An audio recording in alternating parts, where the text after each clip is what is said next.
Assalamualaikum warahmatullahi wabarakatuh. Jumpa lagi teman. Yuk kita langsung aja ke bagian berikutnya. Tapi biasa, sebelum kita masuk ke bagian berikutnya, kita berdoa dulu ya. Bismillahirrahmanirrahim. Allahumma sholli ala sayyidina Muhammad sallallahu alaihi wasallam. Oke teman-teman, kita masuk ke ceritanya.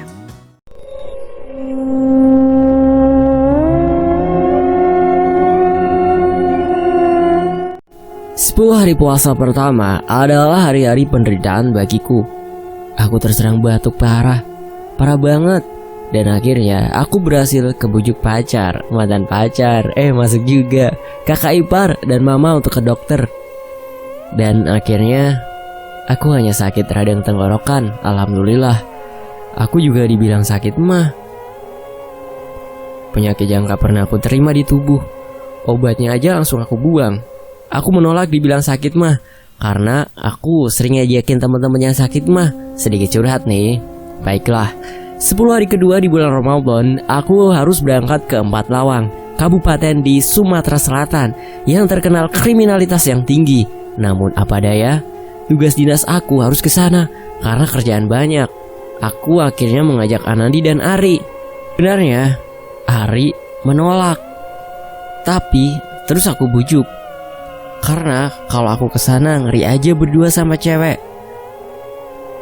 Ari akhirnya mau ikut.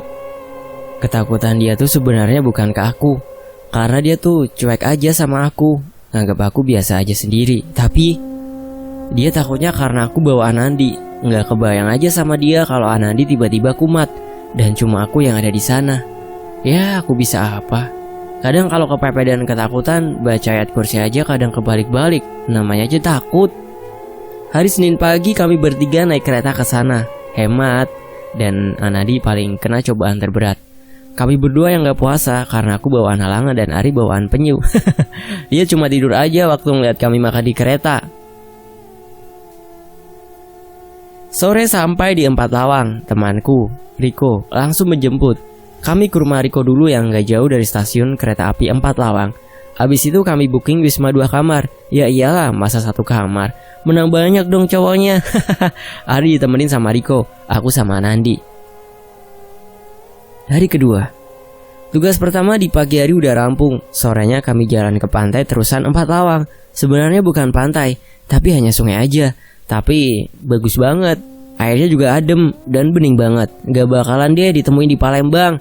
Di sana juga kita bisa melihat warga sekitar mandi dan cuci baju. Anak-anak main air dan berenang. Jiper juga aku yang hanya bisa gaya batu. Terus kami menyusuri sungai tersebut, naik ke daratan dan nyambung lagi ke sisi sungai lainnya. Keren banget. Waktu melewati 1 pohon tinggi, Ari langsung berlari ke posisi terdepan. Aku yang di belakang. Oke, kami udah dikasih tahu kalau pohon tersebut angker. Tapi nggak gitu juga kali. Ari langsung ngabur ke depan. Aku sempat manggil dia, tapi Ari ngelengos aja. Kami akhirnya mandi cantik di sana, main sama anak-anak di sana. Pokoknya puas deh liburan di sana. Malamnya, Ari cerita kenapa dia langsung lari waktu lewat pohon itu. Dia ngelihat ada Mbak Kunti lagi nangkring di pohon itu. Pantas aja dia kabur. Asem si Ari. Gak lama dari Ari di depan, aku ngerasa ada langkah kaki yang ngikutin aku dari belakang. Makanya aku manggil Ari. Sebelumnya Anandi yang di belakang, tapi aku suruh dia jalan duluan. Takut-takut gini aku masih protek sama Anandi. Cile, soker. Senin sampai Kamis kami habiskan dengan perdebatan saja. Karena kerjaan aku terhambat beberapa faktor. Akhirnya Jumat aku bisa survei ke lokasi tempat aku cari data. Aku survei orang dengan gangguan jiwa yang terpangsung.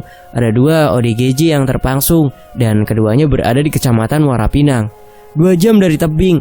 Kotanya Empat Lawang, tempat kami menginap. Kedua rumah orang dalam gangguan jiwa tersebut adalah rumah panggung yang berbahan kayu lama. Rumahnya besar, namun kondisi perekonomian mereka cukup memprihatinkan. Aku baru tahu kalau dulunya mereka adalah orang kaya di desanya. Namun hartanya lama-lama habis untuk penyembuhan anak-anaknya yang terganggu jiwanya. Mereka juga terpaksa memasung anaknya karena banyak faktor. Salah satunya sering meresahkan dan menyerang keluarga dan warga sekitar. Oh ya lupa, di hari kedua Anandi juga lagi dapet, jadi kami sama-sama nggak puasa. Waktu pulang dari Muara Pinang, Anandi mengeluhkan kepalanya berat.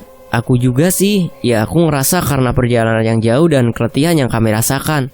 Sore hari sampai ke Wisma, dan kami nggak bisa mandi karena air di kamar mandi lagi mati, jadi nunggu 1 jam. Tapi aku tetap cuci muka, cuci kaki, tangan, biar yang buruk-buruk dari luar nggak ngikutin ke dalam. Aku nebeng di kamar mandi Ari, walau airnya cuma setetes-tetes doang. Sayangnya si Anandi memilih tidur duluan. Mungkin dia kecapean banget. Malam pun tiba. Aku, Ari, dan Riko memilih nongkrong di depan Wisma sambil cerita tentang perjalananku dan Anandi di Muara Pinang. Sedangkan Anandi yang udah mandi duluan langsung tidur. 1 jam ngobrol-ngobrol, aku langsung masuk ke kamar duluan. Ternyata disusul oleh Ari dan Riko. Aku langsung merebahkan diri di kasur. Sebelumnya aku minta sama Anandi untuk tukar posisi. Dia tidur di kasur dekat jendela. Aku di pinggir dekat colokan listrik. Sekalian aku mau charge HP. Maklum, anak alay, dikit-dikit main HP. Sebelum aku memejamkan mata, aku lihat Anandi lagi packing baju. Karena Sabtu pagi kami berangkat pulang ke Palembang. Aku ingat banget, waktu dia packing, dia tuh posisinya di ujung kasur, ngarah ke kakiku. Barulah 10 menit aku terlelap, aku langsung terbangun. Dan tahu nggak apa yang aku lihat langsung? Penampakan bayangan putih yang nggak lagi melintas tepat di depan jendela sih. Sedangkan Anandi masih berada di posisi sebelumnya, sibuk packing. Aku langsung BBM Ari. Ri, ada penampakan di kamar. Kayaknya ngikut yang dari luar deh. Berarti bener tadi. Maksudnya? Waktu kamu masuk tadi, Ryu, aku lihat ada bayangan putih terbang dari luar, masuk ke dalam kamar kalian. Sial, kenapa nggak bilang dari tadi, Tong? Makanya aku tadi langsung masuk juga, kata Ari. Jadi gimana dong, Ri? Ya ntar, aku kesana. Ya dari tadi sih Anandi ngeluh sakit kepala terus. Makanya aku kan tadi nyuruh mandi segera, masih aja bawel. Iya, aku mandi sekarang. Aku langsung masuk ke kamar mandi. Nggak enak banget kalau kayak gini. Biasanya aku mandi tuh lama dan ngadep ke dinding karena pakai shower kan. Nih kemarin boro-boro aku nggak berani ngadep dinding. Aku mandi sambil was-was, ngeliat pintu kamar mandi terus. Takutnya kalau ada apa-apa, aku bisa langsung siap langkah 1000 untuk kabur dari kamar mandi. Tapi alhamdulillah gak ada apa-apa dan aku mandi dengan sebersih-bersihnya, insyaallah. Lalu aku ngeliat Anandi udah tiduran aja di kasur. Untungnya dia udah kelar packing. Ari juga masuk ke kamar. Kak, airnya dingin gak? Kata Anandi. Iya dingin. Aku ngerasa panas, mandi lagi ah. Lah, tadi kan udah mandi, Di. Tadi airnya panas kak, sekarang mau dinginin badan dulu. Ari udah ngerasa aneh aja sama Anandi. Kalau aku masih ngerasa biasa aja. Setelah mandi, Anandi langsung rebahan di kasur lagi. Dia masih ngerasa kepalanya berat. Lalu Ari mijitin kepalanya. Anandi ngerasa kesakitan. Apalagi katanya lebih sakit kalau deket Ari. Aku ngeliat jelas di Ari menahan mual deket Anandi. Tapi masih aja dia mau nolong Anandi. Aku ngerasa salut untuk kesekian kalinya. Tapi aku ngerasa nih ada sesuatu yang aneh deh. Sama kayak sebelumnya. Anandi ngerasa sakit dekat Ari. Si Ari juga ngerasa mual nahan bau busuk dekat Anandi. Setelah dia selesai pijitin Anandi, Ari lalu duduk di kursi dekat cermin.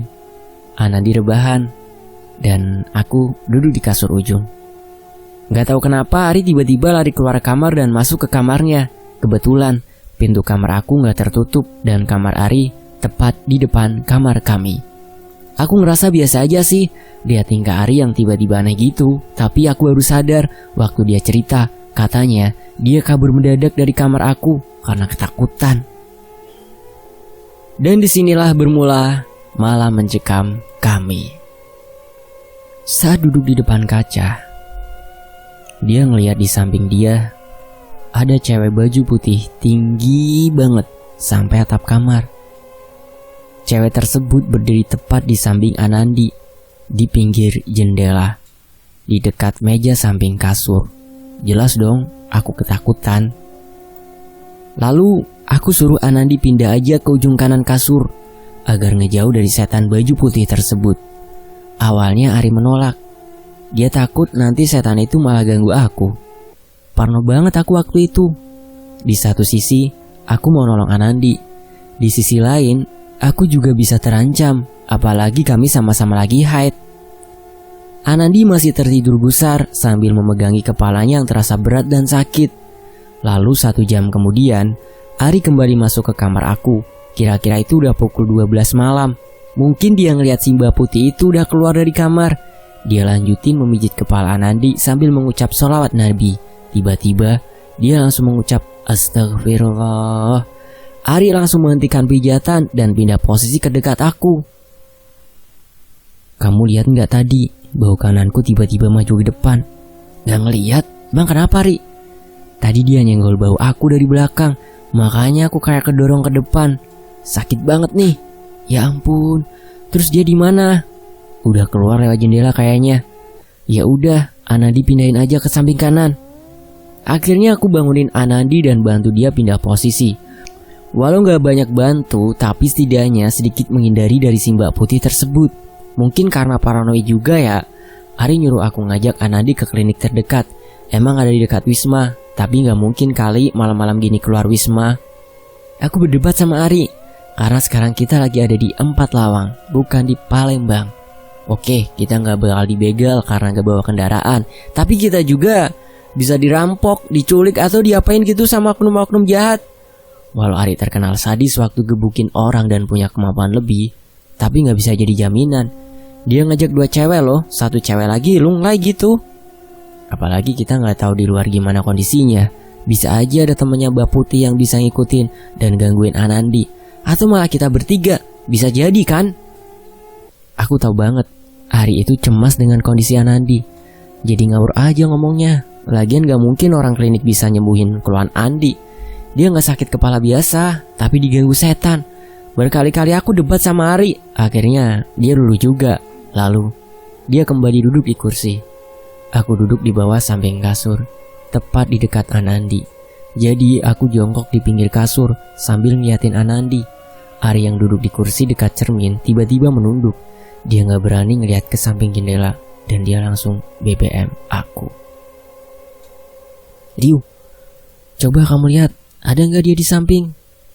Aku yang hanya punya kemampuan terbatas tidak banyak membantu, tapi aku bisa ngelihat sosok Mbak Putih tersebut. Masih ada, dia di pinggir kamar. Aku cuma bisa lihat bentuk bayangan hitam aja di dekat meja lampu. Badannya tinggi banget sampai atap kamar. Iya, emang tinggi banget sih, Yu. Dia masih di sana, Ri. Riu, aku takut ada bercak darah. Dan saat itu aku hanya terdiam sambil ngeliatin Ari dan lokasi tempat Mbak Putih itu. Aku gak bisa ngeliat banyak, dan jangan sampai aku ngeliat bercak darah itu. Bisa jadi aku tambah ketakutan.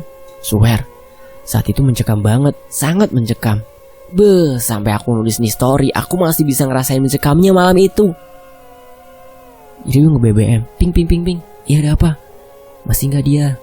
Sekarang dia di depan jendela, lagi terbang, Ri. Saat itu pas banget aku ngeliat bayangan putih lagi terbang tepat di depan jendela.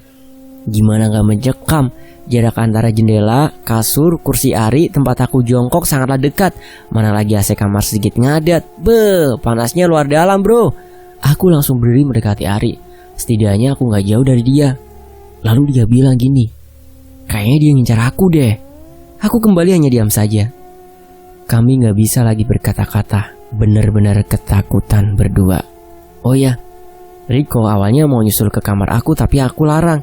Dia taunya Nandi lagi sakit, tapi karena aku gak mau ceritain bocor ke dia, jadi aku suruh dia jaga kamar aja. Dia lebos Cin. Lanjut cerita. Dan ini yang paling mencekam dari sebelumnya. Aku nulis ini sambil deg-degan. Untung ada teman malam ini. Kalau enggak, aku bakal hijrah ke kamar mamaku. Jujur nih, walau ada teman di kamar, tapi aku masih aja sedikit ngeri waktu nulis cerita ini lagi. Beneran ngeri dan mencekam banget. Ari yang punya kemampuan aja ketakutan. Bayangin aja posisi aku, cewek yang waktu kejadian lagi haid, gak punya kemampuan apa-apa, gak punya penjaga juga. Aku hanya berpasrah sama Allah Subhanahu wa ta'ala. Setelah ngeliat Mbak Putih itu nggak ada, Ari kembali mendekati Anandi dan memijat kepalanya. Aku lalu duduk di samping Anandi sambil memencet bagian pinggangnya yang merupakan jalur masuknya setan di raga Anandi.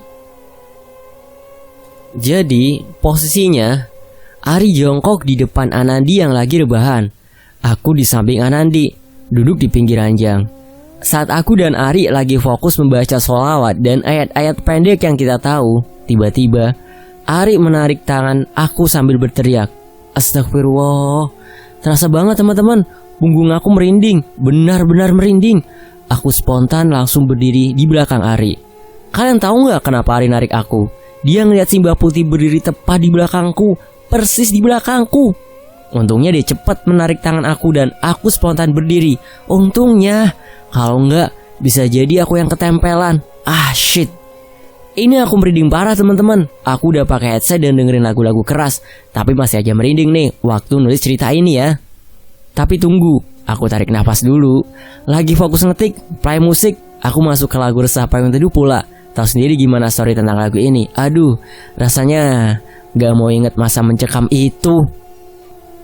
Karena semalam aku kebawa perasaan, jadi aku baru bisa lanjut siang hari aja nih. Kalau malam, ntar aku kebayang lagi saat-saat mencekam malam itu. Saat aku spontan ditarik Ari, punggung belakang aku langsung merinding disco. Bener-bener merinding. Aku lalu berdiri di belakang punggung Ari. Kami berdua langsung mengucap istighfar.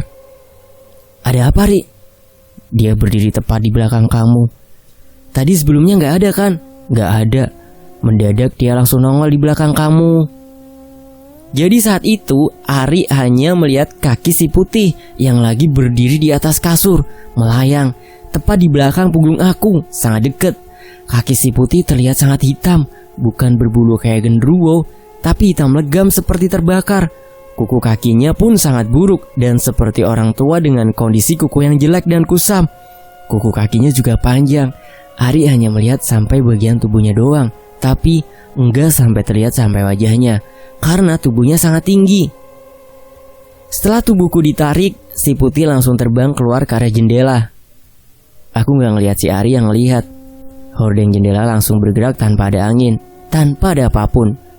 Kami berdua ketakutan, benar-benar ketakutan. Di satu sisi, kami merasa terancam. Di sisi lain, Anandi berada di posisi rawan dan bahaya. "Kamu dengar gak itu?" "Apaan, Ri?" "Tuh dia tertawa dari luar." "Gak denger aku." Walau kondisi tegang, namun Anandi tetap kami temani. Ari juga tetap membantu Anandi dengan segala kemampuan dia. Aku yang cemas dengan si Putih langsung ditenangkan oleh Ari. "Tenang saja, dia gak lagi masuk ke sini." "Dari mana kamu bisa yakin?" "Ada yang ngebantu kita." "Oh oke, alhamdulillah kalau gitu. Ya udah, Anandi udah aman." "Syukur, alhamdulillah ya." Jadi kami menyuruh Anandi untuk tidur. Aku duduk di lantai depan kasur, sedangkan Ari yang sudah terlihat lunglai langsung tertidur di kursi sebelumnya. Ari dan Anandi terlihat sudah letih. Aku gak bisa tidur. Aku harus mastiin si Anandi benar-benar tidur dan tubuhnya emang tidak bergerak. Sepertinya dia pulas. Wajahnya juga ditutupi oleh bantal. Aku merasa bersyukur. Malam mencekam hingga pukul 2 usai sudah. Ari masih tidur di kamarku untuk memastikan bahwa Anandi masih baik-baik saja. Pintu kamar juga gak ditutup biar orang sekitar gak ngirain kami melakukan hal-hal yang buruk. Aku sempat terlelap sampai akhirnya Ari membangunkan aku dan menunjukkan fuck